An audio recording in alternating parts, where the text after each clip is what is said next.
What's up guys, welcome back to the channel. My name's Josh. Today we're talking about Gran Turismo. No, not Gran Torino. I almost said that about 100 times when I told people I was going to see this. So this movie is kind of a video game adaptation, but also not really, because it's actually based on the true story of this guy who started out as a really confident Gran Turismo player, which is obviously a racing simulator game. It's supposed to be a very accurate representation of what it's like to actually be racing, but obviously it's kind of impossible to prepare someone for the G-force and other things you're going to be experiencing in the driver's seat of a race car solely through a video game, and that's one of the many struggles that this movie presents. This film is directed by Neil Blomkamp, who just had a stunning debut with District 9.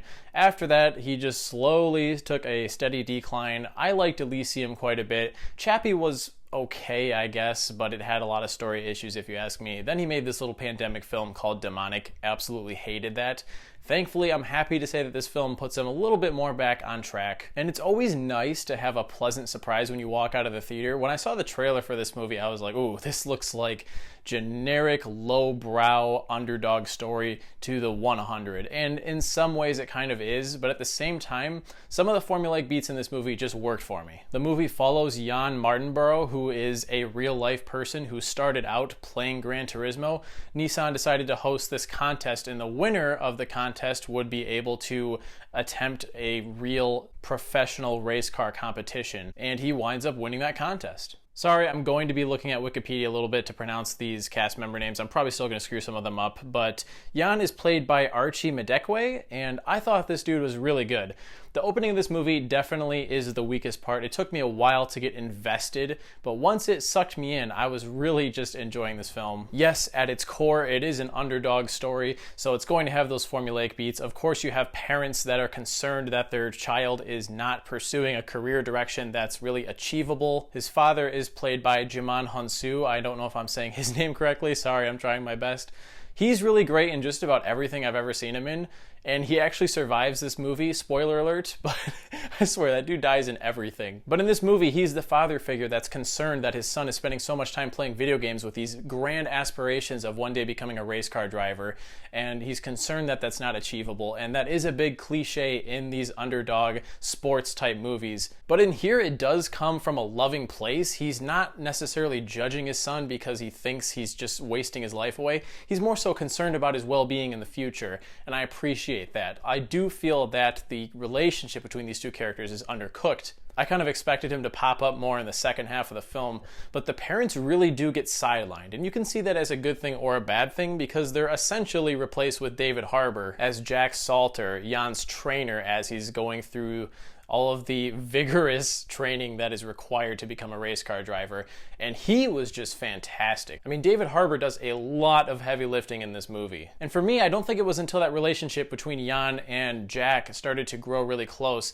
that I finally felt invested in the story. Again, I think the first act is super weak in the way that it introduces you to the characters. The setup is just a little bit sloppy. I mean, it starts out essentially with Orlando Bloom as Danny Moore, who is a marketing executive for Nissan, sort of pitching this idea of having this competition. And I was like, oh no, okay. I see the movie's just rolling through the motions, checking off boxes. But finally, I did get some emotional payoff with these two characters as they grew closer to each other. In terms of the racing sequences, they are pretty good. I think there are a couple that maybe it montages through them a little too quickly. As usual, we have the beginning of the race you see quite a bit, then it just montages way through like 70% of the rest of it, and then we see the very end of it.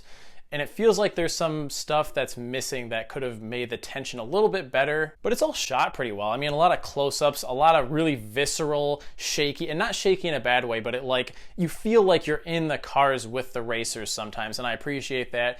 Neil Blomkamp generally does a really good job with that type of technicality, and he does here too. And I want to stress that I don't think this is a great film. It just exceeded my expectations by a lot. And again, it's so formulaic. It sticks to that tried and true underdog story formula.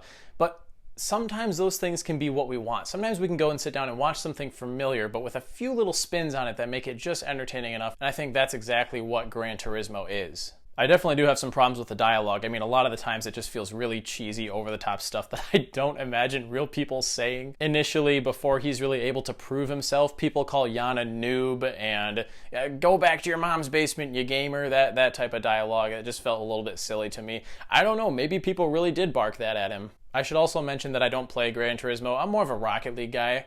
Very different games, but just putting that out there. Overall, Gran Turismo is solid. It's got good action sequences in the racing for the most part, a surprising amount of character depth and emotion. Again, if you're willing to sit with the movie and let it do its thing, because it was a good 45 minutes to an hour into the movie before I felt really invested. I also was surprised by how much I like the epilogue to this movie, where they show Jan's real life accomplishments and they compare pictures and screen caps from the film to the real life counterpart of him. The attention to detail there is really good. Like, they even list off some of the songs that he would listen to prepare for a race, and it's the same music that the character listens to in the movie. I like little details like that. This movie's not going to blow your socks off, but it gets the job done. I'm going to give Gran Turismo 3 out of 5 stars. I would recommend you check this out if you're into racing or you just want to see a really optimistic, fun, crowd-pleasing underdog story. That's exactly what this is. Nothing more, nothing less. Guys, be sure to let me know in the comments what you think of this. It seems to be kind of a divisive film with critics. I'm surprised that it's not a little bit more in the fresh direction, because I thought it was quite fine. As always, don't forget to hit that like button and subscribe if you want to see more content like this, and I'll catch you guys in the next one. Thanks for watching.